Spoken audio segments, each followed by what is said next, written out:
Welcome to The Dynamist. This is a special episode. I'm your guest host, Nathan Leamer, stepping in for my friend Evan Sorstraber. This isn't a podcast coup, though, but for the next 30 minutes, I am The Dynamist now. Today, we're talking about something really big, the FCC's new effort to spur innovation in space by transforming the agency into what Chairman Brendan Carr calls a license assembly line, is what I heard today. And we couldn't be happier to do in a place for that discussion better than LA. It's adjacent to the Segundo. It's part of this kind of growing hotbed of excitement and reindustrialization. So we're excited to be here and chat with both of you. So we'll get to meet Ian Cinnamon, the co-founder of Apex, and FCC Chairman Brendan Carr. Thanks for being here. Yeah, good to be with you. Look forward to the discussion. Thanks. Very excited. This is fun for me, too, because I've known Brendan for a long time, and I never actually got to do an interview on the record. Usually it's like text messages or signal exchanges. Now we get to go on the record a little bit. So I got a lot of questions. Chairman Carr, I worked back at the FCC, and as you know, I didn't know much about telecom policy when I was there. I was familiar with that. Yeah, very unfamiliar with that. And it was actually relatively new to me when I was there that the FCC was so involved in space innovation. Most, I think, people think of NASA, Department of Defense. Can you talk about the FCC's role as it has been over the past, 20, 30 years, and kind of where you see it going from here? Yeah, I think it's like the old adage, slowly, then quickly. The FCC's, centrality to the U.S. space economy has really emerged very quickly in these last several months and, in fact, years. At the agency, we've unleashed what we call the Build America agenda.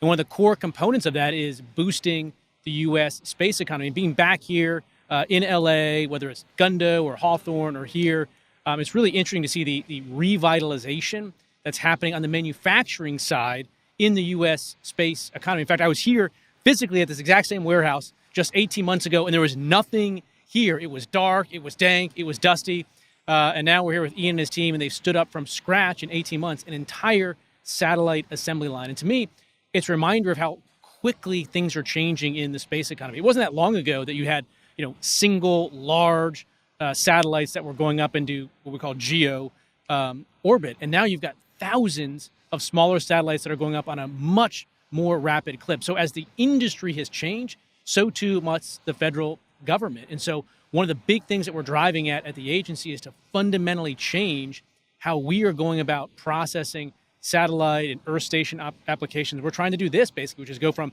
an empty shell, an empty warehouse, to an assembly line at the agency. And so we're really excited about it. And frankly, being here is so important because these same warehouses, these same neighborhoods are the ones that back in the 1960s helped America win the first Cold War. This is where some of the great titans of industry founded some of their production facilities. And, flash forward to today, we are in the midst of a second space race. Our competitor now is the government of China. It's the same neighborhoods, these same warehouses that are being repositioned, repurposed, reindustrialized. That's going to make sure that America wins this one as well. Yeah, it seems like there's this effort to get us to improve our capacity, to make sure we have the technology, we have the know-how, we know the software, we know all that, but we need to actually build. We need to actually get out there. And this seems to be a large part of that capacity. Could you talk a little bit, Ian, about your fit into this, improving our capacity to actually compete in space? No, absolutely. So the interesting thing is I'm a software guy by training, not a hardware guy. And in the software world, the beautiful thing about it is you could write a few lines of code, you hit deploy, and a bunch of people go and use it. You don't need the assembly line, right? You kind of write the code once. When it comes to hardware, though, and you're launching satellites into space, the reality is, over the last 7 decades, satellites have been built in the opposite way of software. And what I mean by that is, it's a brand new design every time. You want to launch another satellite? Let's redesign it. Let's build it around the payload. Let's figure out how to do that. And that results in exactly what Chairman Carr was saying, which is, you're launching these big satellites up to geo. You don't need probably half a decade ahead of time that you're going to need a license. There's no need to move that fast. You're talking about spectrum, years in advance. But now that we're sitting in our assembly line of satellites right here at Apex, and we're building, dozens and dozens of satellites every month, every year, very quick pace. There's no longer the ability to wait around and say, hey, look, I can go wait a couple years or a year or 9 months or 6 months for a license. It's now I need to move much faster. And seeing how the FCC is hearing that and seeing that call from industry and saying, okay, great, let's go back to first principles and rethink how we can actually figure out the regulatory side to allow the customers who need these satellites up much faster. I mean, it's extraordinary, right? Having that kind of government regulatory side understand the need of commercial and come together. That's what lets our business function. You mentioned this in the speech today.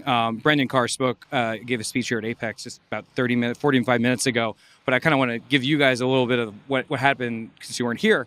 You talk a little bit about this default approach from default no to an agency that is default yes. What does that mean? Kind of what is the FCC actually doing to accomplish that change? Yeah, one of the things we're going to do is, we're declaring this Space Month at the FCC. We have 2 lead space items. We have other stuff we're doing as well, but they didn't get to brand the monthly agenda. It is going to be Space Month. But one of the big things we're doing is we're fundamentally rethinking how we do licensing at the FCC.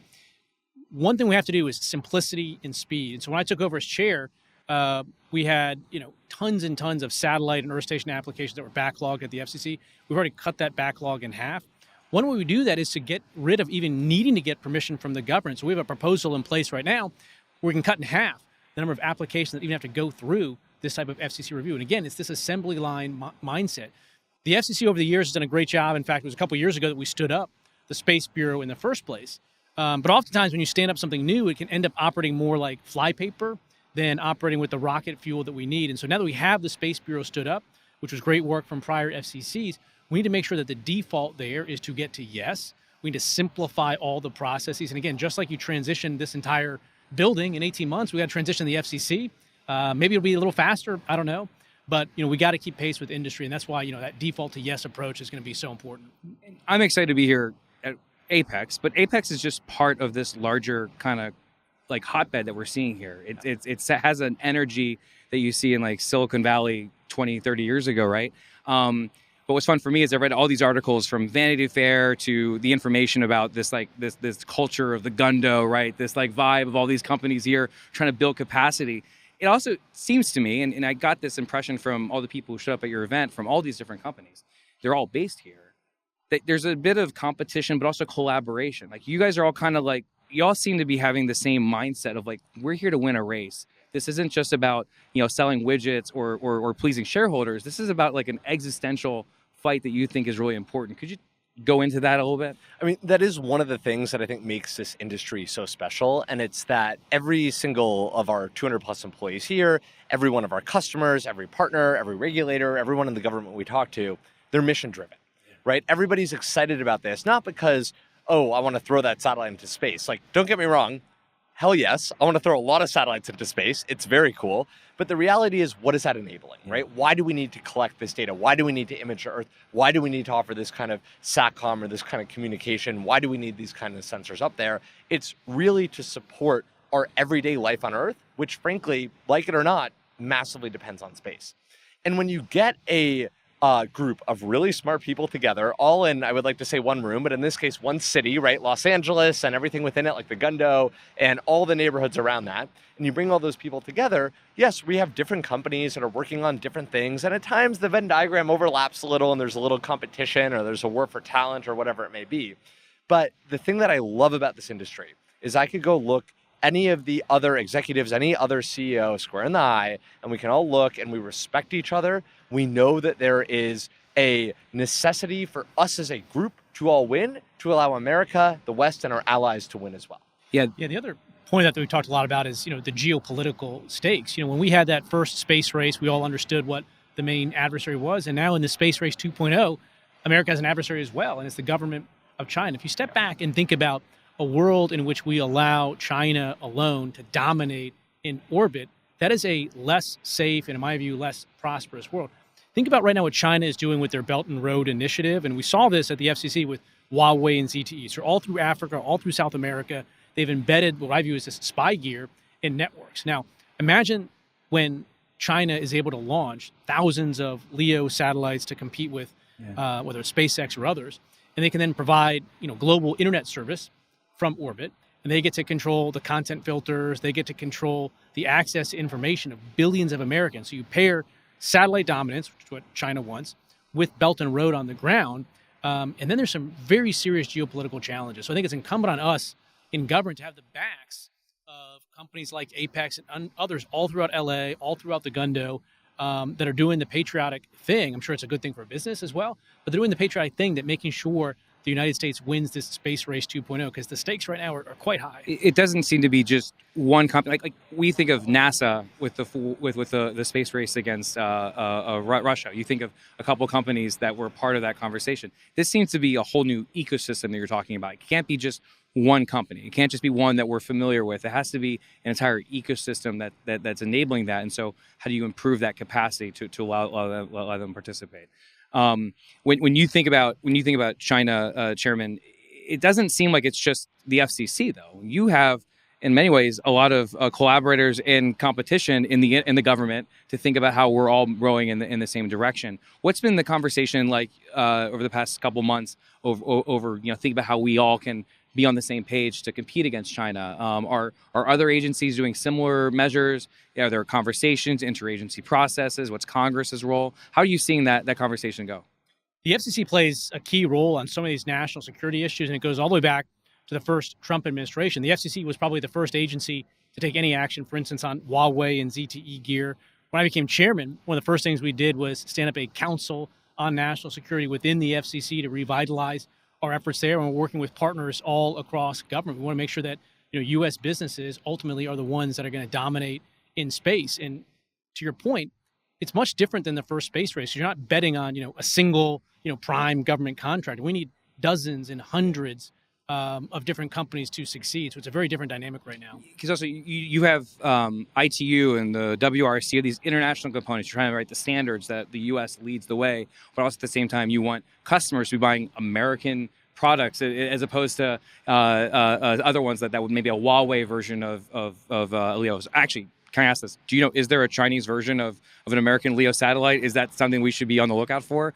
Yeah, I think they have a competitor or a copycat to Starlink. I think at least at one point it's called StarNet. It's not very good at sort of masking the copycatting there. But yeah, if you flash forward another year or 2 or 3 years and you're able to get that system up and running, that's a real challenge. That's why we need to make sure that U.S. businesses succeed now, that they get toeholds internationally now, and that's what we're pushing for. A lot of our audience are policy think tank advocates, people on the Hill, maybe people working in administration, all of Brendan Carr's staff, obviously, listen to this. This episode, at least. This episode, maybe. But for you, could you walk through, Ian, how you guys fit into this ecosystem? Like, you step back, we have an American flag back here. I'm in a hangar that does look pretty amazing, that you guys are doing some cool manufacturing. What exactly are you manufacturing in here? Are you I'm used to Apex being Apex Mountain from the Rewatchables podcast, where Bill Simmons asks, what's the Apex Mountain of the movie? For you, what is Apex actually building as a part of this? Are you servicing one customer, everyone? How does that fit? Yeah, so at Apex, we build the satellite platform, right? So think of a satellite operating in space. It has a payload, which is doing everything from SATCOM communications to imaging to experiments to missile tracking, whatever it may be. And then that payload needs to attach to what you call a satellite bus or a satellite platform to function. And the biggest bottleneck we saw in the industry was the manufacturing of these satellite platforms was basically being re-engineered every time, right? It was bespoke, new, non-recurring engineering instead of saying, how do we build one product, hit print, and go release a lot of them? So we build the satellite platforms at scale. We could do the full mission integration, mission services, and so on. And we service, I talked about this out on the podcast, not just government, not just commercial, but really we build these products that end up servicing both, and they really both end up supporting the government one way or another. And that for us is really important.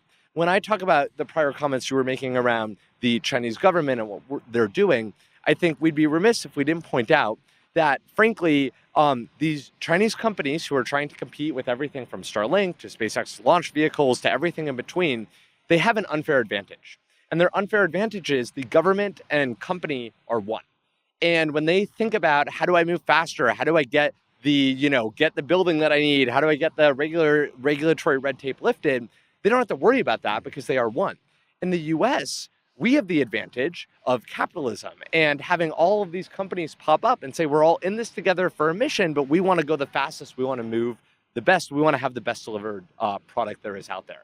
So we each have our benefits and trade-offs, but what I would say is, for us, the mission is so core to what all of us are doing, to every employee cares about, to what we're trying to accomplish here, that it really is a driving force that I think will allow us to win Space Race 2.0 that we are in the middle of. I think one interesting dynamic right now is, I like to analogize back to sort of the transition in this country from 3G to 4G and 5G. That when we had this, new high-speed mobile wireless platform, it wasn't necessarily top of mind, but what it led to was the creation of the app economy. And there's a lot of reasons why the app economy started here in America in terms of our culture and otherwise. But because we led the world in 4G, that's really what unlocked that app economy. We're seeing something very similar take place in space, which in my view is when you have SpaceX and others that are fundamentally driving down the cost of launch and increasing the amount of mass that we're putting on orbit, that has a knock-on effect of making businesses like this and hundreds of others viable for the first time ever. I mean, this wouldn't work if you only had, one launch provider and at the cost structure that you used to have. But what is happening right now with the competition of mass into orbit from rockets, that is what's helping to that's sort of the 3G, 4G transition. And this is sort of the app economy version of that, where you have all these smaller businesses that are now able to get up into orbit that never could have done it before. I think I find that a really compelling reason why I've enjoyed my experience in the telecom world, why I'm actually excited about being a former staffer at the FCC under Chairman G. Pai, was that in many ways the lesson that we're dealing with today, whether it's thinking about the future of social media, thinking about media, just general media, where we're thinking about AI or these other other emerging technologies. The FCC has a really interesting track record that can inform your approach to these issues. It's like these are challenges that in many ways remind, I think, the telecom lawyers of like, oh yeah, I remember this issue, whether it's a 3G to 4G, and I think the same thing in space is that like there's a lot of lessons here that the FCC can have this institutional knowledge to be able to kind of help solve these problems. I'm glad you bring that up. Now, you talk about us versus Europe. You talk about 3G to 4G to 5G versus Europe. Ian seems to agree that America dynamism is a good approach. But I did hear a podcast recently, Ian, where you mentioned that one thing that we could learn from our European counterparts is moving this term from space bus to space platform. Could you talk about this? Because I literally cannot. I mean, I am such a literal mind that like I'm thinking of like the magic school bus flying in space. Get on the Greyhound, buddy. But Exactly. that's exactly it is. No, but the reality is it's actually right. better thinking of it as a platform. And apparently the Europeans call it that. The rest of the world calls it that. So, obviously, look, there's a giant American flag behind me. We're proud to be a U.S. company. But if I had to critique one thing, it would be we got to change the nomenclature away from a satellite bus. Because what do you think about? Yes. The Magic School Bus, the Greyhound bus? Like, you're not thinking a satellite platform. That's right. The rest of the world calls it a platform, which, going back to your app economy analogy, spot on, by the way. I'm going to steal that if you don't mind. We are the platform that you could put your payload on that lets your application actually function. And, I have tried so hard to get everybody here in the U.S. to change it from bus to platform. It's not working. So, if I had one request, Chairman Carr, that'd be my one request. But it does speak to something that even plays in the emojis that we have on our phone. Like my phone emoji for satellite is this like gigantic, huge satellite from like the 80s, right? We think of these the GEOs and the MEOs, but the reality is a lot of the technology we're talking about today is LEO satellites. It's a brand new technology. Yeah. It's Tim Apple, if you're listening, we need smaller satellite emojis exactly. that are platforms. But it does speak to the, I think, way people think about this race. We think of the conjuring of the 60s and the 70s, kind of older technology, but the reality is what you're doing here is brand new. It's absolutely brand new, and even the way we think and talk about it needs to be new too. I will say, if you took somebody who was part of the first space race 1.0, and you walked a bunch of the engineers who worked on that into this facility, their mind would be blown for a lot of different reasons. One, seeing behind me half a dozen satellites on an assembly line, they'll be like, I never thought I'd see this in my life. But two, even the fact like we're using terrestrial automotive grade parts and upskilling them, making sure they actually work. People would look at that and be like, are you crazy? Like, what are you doing here? Like, it is a fundamental shift in how we manufacture and how we build things at scale. And it's so interesting to look to the future of technology. And one of the things on the comm side that we're focused on is there's this new emerging trend of direct to cell technology. So for a long time, you could have relatively slow satellite phones. So you go straight from a satellite to your big satellite phone and you can get some connectivity anywhere. It's a great service. And then we had, high-speed internet directly to these dishes, and that's great. And now this next technology is looking to blend the two, and we can go directly from satellites to a smartphone, and hopefully in the not-too-distant future get really high-speed bandwidth anywhere in the world from that. And on this front, there's a transaction that's pending before us at the FCC right now where Dish EchoStar is looking to sell about 50 megahertz of spectrum to Starlink. I think there's a lot of ways that they could put that to really innovative uses.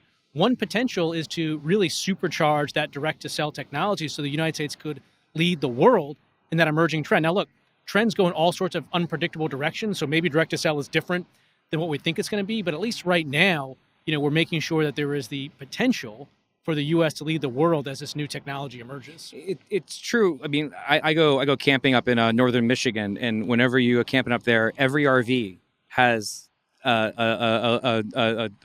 used Starlink. They're all using Starlink up there. Everyone loves leveraging this new technology. You hear about, our friends Antonio Garcia Martinez using in his yurt a satellite, a Starlink setup up out in Nevada. People are starting to use this technology. It's real to them. It is actually transforming the way they're thinking about access. We see this in the BEAD conversation in the FCC, where we're looking at the broadband equity access deployment money. You're actually seeing it being used potentially for satellite as a part of this, because it's not just something that's hypothetical or like, oh, the astronauts play in this space. It's actually real for consumers, which in my mind could be helpful in our race against China.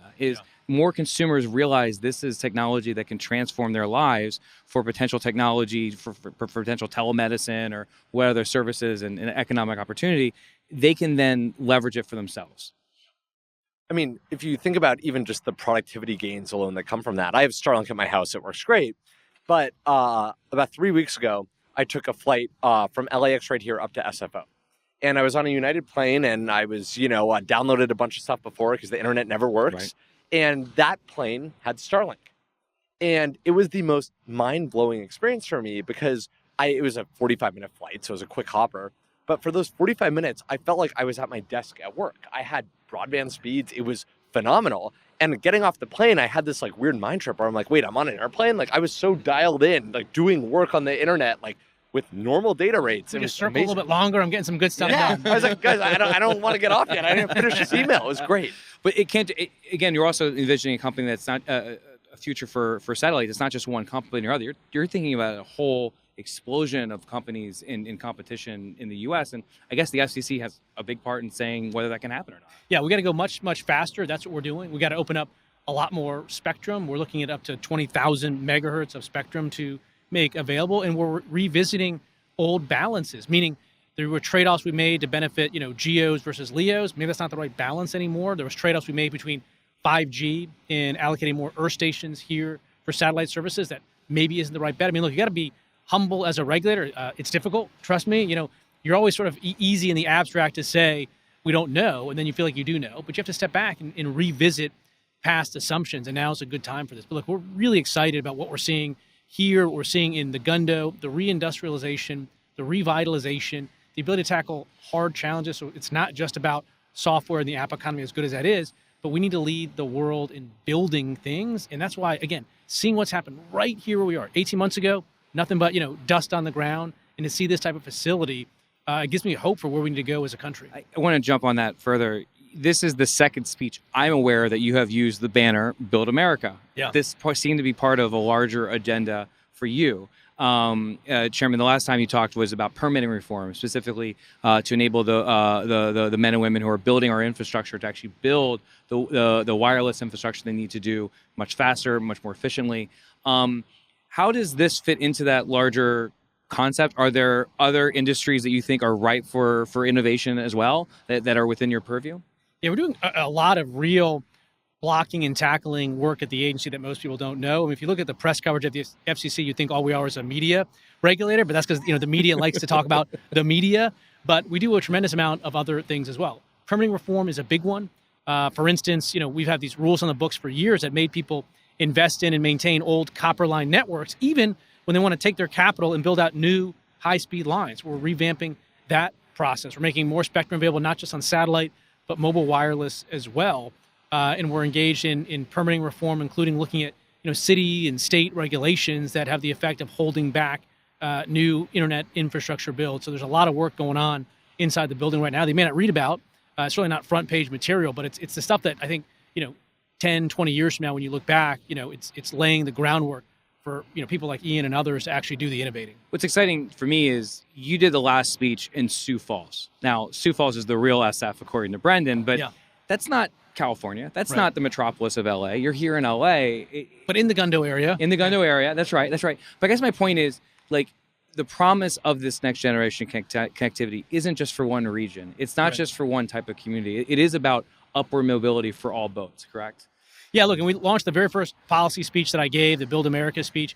To your point, in Sioux Falls, South Dakota, we launched in a tower climbing warehouse where it was the first place in this job that ever put on a harness and a hard hat and violate what I call the Dukakis rule of politics, and got filmed in that outfit, and ultimately went on to climb a 2,000-foot broadcast tower with some of that crew. But it's places like that, it's communities like that I think have to be front of mind for policymakers in D.C.